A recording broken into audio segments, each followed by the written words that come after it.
It's the Health in the Real World podcast. It's time to start the show with Chris Janke as your host. Here to give you everything that you need when it comes to fitness strategies. We keep it simple and easy. It's your roadmap to get healthy. You don't need equipment and you don't need a gym.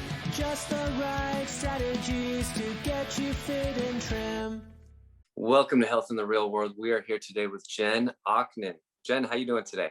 I'm doing great. How are you doing today? Great. I'm doing fantastic. Really appreciate you joining me today. You are a health coach. You do a lot of nutrition work with clients. Can you give us a little rundown as far as what you do, how you help people? Sure. I like to say that I help people rediscover their purpose-driven warrior inside that they might have lost along the way, just because their life is so overwhelming. We all struggle with balance, and especially now more than ever, where we've got, people at home who are cooks, teachers, parents, spouses, trying to hold it all together. And quite often they're giving and giving and giving, and the last person they're giving to is themselves. So I like to help shine a spotlight that it's okay and incredibly necessary to take great care of yourself so that you can give more to others and you can be a healthy role model for the people around you. So whether it's people struggling with, everybody says they're exhausted, everybody's sleep that I talk to is broken right now, or they're not getting enough, or they've gained too much weight, their clothes aren't fitting right, they're worried about spring, or they just feel terrible. So my goal is to try and help people with the use of a simple nutrition toolkit to make some great balanced choices so they can feel like themselves again. That's great. And they remind you every time you fly, right, that if there's a change in cabin pressure, put your own mask on first and then assist anybody else that needs help. And that's something that I think as health professionals, you and I and a lot of people that I talk to on the show, we get it. We understand that we can provide the most value to our family, our community, when we ourselves are clicking on all cylinders. And I think that's something that I'm glad you're talking about this, because I want more and more people out there to really get that It's not about self-sacrifice. It's not about, letting people trample all over you and gaining 50 pounds over the course of your children's, growing up. It's about taking care of yourself and then being an inspiration and a role model to pass that on. So I want to start with, I really like this question because I feel like, you're a healthy person, but I want to sort of humanize you a little bit, because sometimes people will say things like, well, yeah, easy for you, right? You must have good genetics or something like that. So where do you personally struggle with your health, your fitness, and what are some strategies or even some mindset shifts that you've used to overcome those struggles? Well, that's a terrific question. I am definitely human. And I think that's why a lot of my people like to work with me, because I am very relatable. Through my 20s and 30s, I gained a lot of weight. I was working at GE. There was too many happy hours and conference room lunches and just so busy that I'm a very type A, singularly focused person. So if I'm involved in work, I am working. Right. If then I woke up at 40 and I was 20 pounds overweight, I couldn't fit into clothes to meet my new team that I was coaching out of Florence, Italy. And I was like, oh my gosh, what has happened? What have I done? I forgot about myself. So that was my first big aha moment. And it took me about 18 months after working out crazy hard at the gym and seeing no results to realize that I really had to change the game in terms of my nutrition, in terms of dealing with inflammation, in terms of dealing with toxicity, and make those good changes. So that was my first transformation. And what I would say is that because of the way I'm wired, I constantly have to remind myself to stay balanced. It is the activities that we do every day that define our success. And you cannot, on a consistent basis, focus on one thing solely and ignore everything else around you.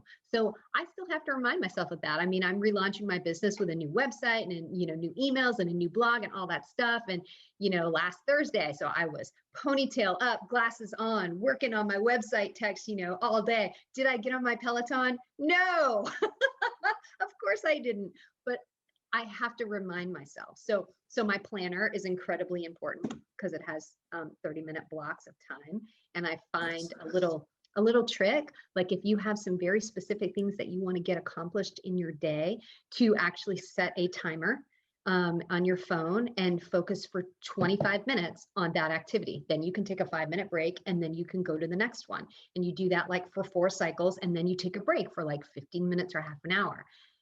That is a proven methodology. I cannot remember the name of it right now, but it really does help me stay focused. I guess though, in terms of, you asked about genetics, to be honest, we joke, we talk about having the Doucette family legs. I have cellulite. It's incredibly difficult for me to get rid of it. I know if I totally cut out all dairy and all bread, I might have a shot at it.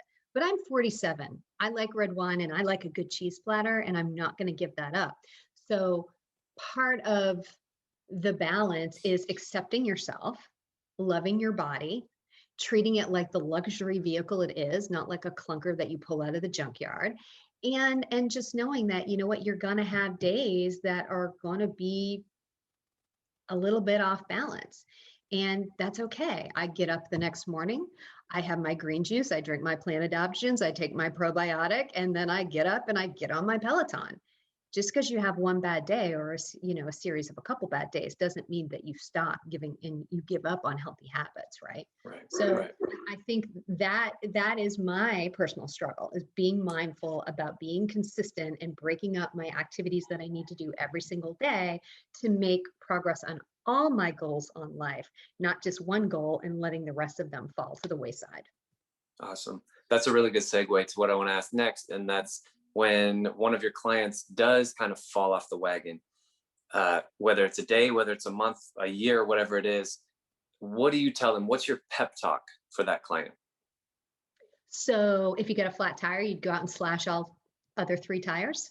That's a good one. I like that. That's what we do, right? It's not mine. I've seen it, but when I saw that, it totally resonated with me. No, that's not what you do. You fix the tire, right? So when I tell them, look, this is about a balanced lifestyle, right? I am not anti-carb. I am not, anti this. We have, 3 main macronutrient groups, right? Fats, proteins, and carbs. And we need all of them to stay healthy and fit. And I just help people make the right choices. Now, if someone comes to me and says, I had OD'd on pizza and nachos and wings after the Super Bowl and this, that, and the other, great. Did you get up and have, your shake today? Did you get up and go work out? Did you have your oatmeal with protein powder? What did you do?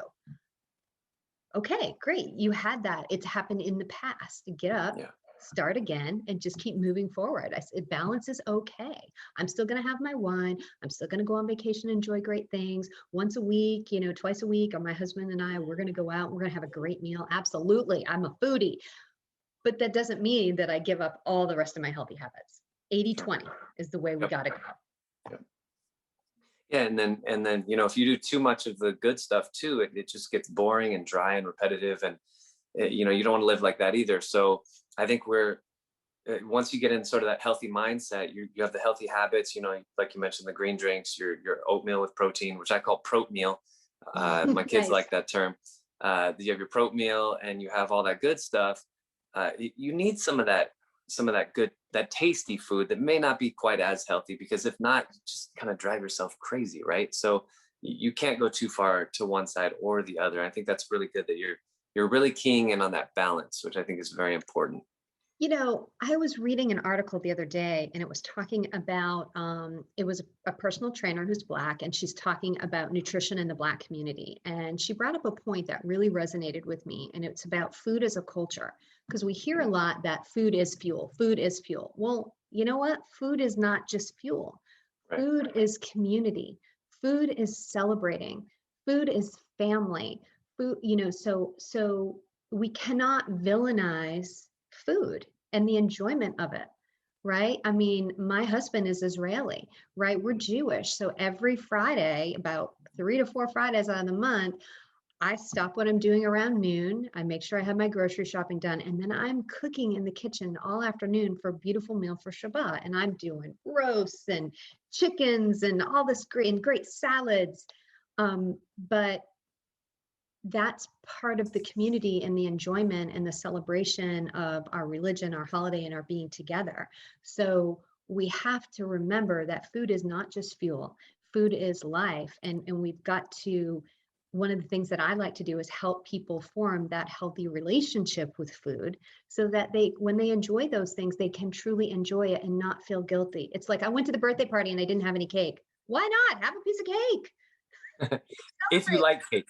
I don't Right. like cake. I love ice cream. I'm not a fan Whatever. of cake, but yeah, if you like cake, have some cake and don't feel guilty about it. Just do it, own your decision, and then get back on the wagon, right? Yeah.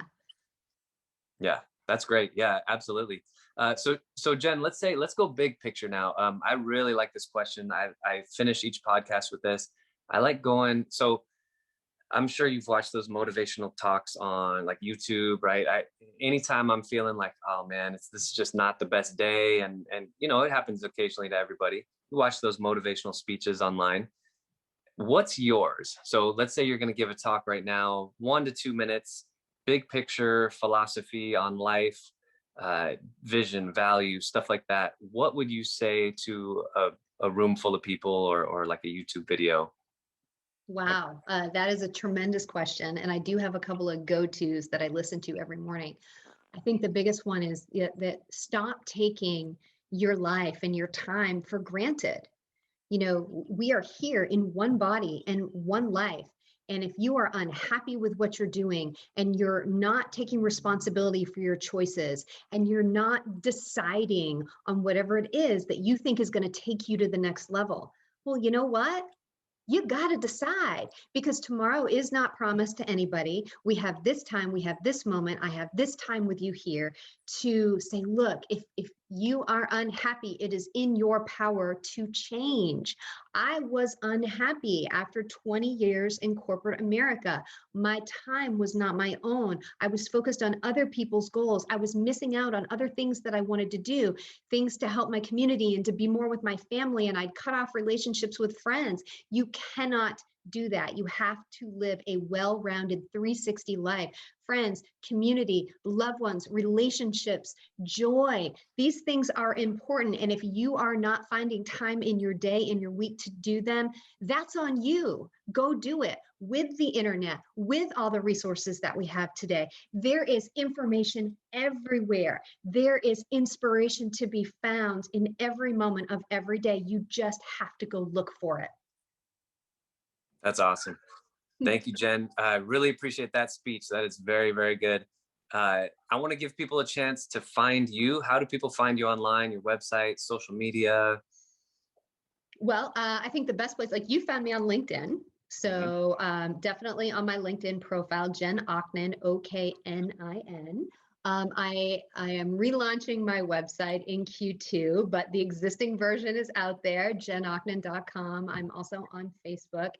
And I think that if people want to work with me or are a little bit more curious about what my philosophy is and how I help people, the best thing to do is let's just have a conversation, whether it's a 10-minute Zoom or a 10-minute phone call. I think people need people. I am sick of just texting. I want to get on the phone and I want to hear somebody's voice. I want to hear what is behind their words, or I want to see the expression and see what's going on behind their eyes. So let's have a conversation for 10 minutes. Let's get to know each other. If we work together, great. If we don't, great. We still got a great new connection. And there's just something to be said for that little bit of human interaction. Yep, 100%, especially during these times of the pandemic where we're doing so many Zoom calls and it's great. You know, Zoom calls are great. And I think I'm very grateful for that technology that we actually do have some way to keep in contact on a humanistic level, which is very cool. Yes, definitely. Nice. All right, Jen Oknin, thank you so much for joining me on Health in the Real World. Thanks so much, Chris. And I'm sure I look forward to seeing this, and I'm sure we'll talk soon. Thanks for listening to the Health in the Real World show. Make sure to like and subscribe and comment down below. Visit mycorebalance.com to learn more.